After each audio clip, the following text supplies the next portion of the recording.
Jésus dit dans Jean 14, 21, celui qui a mes commandements et qui les garde, c'est celui qui m'aime. Celui qui m'aime sera aimé de mon Père, je l'aimerai et je me ferai connaître à lui.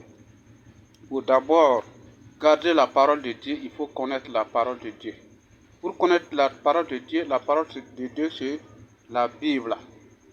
Il faut lire et méditer la Bible et comprendre la Bible. Et tu comprends ce que la Bible nous dit de faire, c'est ce que tu devrais faire. Quand tu fais tu pratiques la parole de Dieu, c'est comme tu es en train de faire la volonté de Dieu. Et si tu fais la volonté de Dieu, tu aimes Dieu.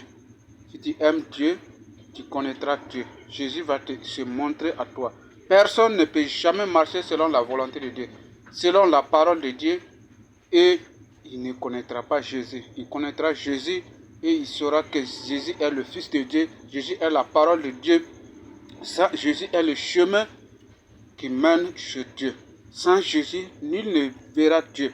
On ira tout ça dans l'enfer. Mais ceux qui connaissent Jésus seront les élus de Dieu et seront dans les cieux. Pas seulement ceux qui sont dans les lieux de culte, c'est-à-dire que dans les églises seulement. Jésus va nous dire, tous ceux qui m'appellent Seigneur, Seigneur n'entreront pas tous dans le royaume de Dieu. Dans Matthieu 7, 21, voilà, Jésus nous dit ça.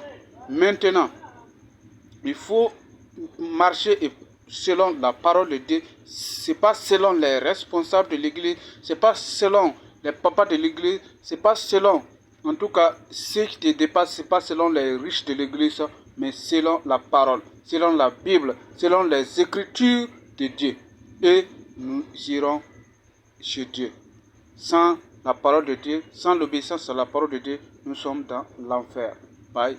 Que Dieu vous bénisse au nom de Jésus-Christ.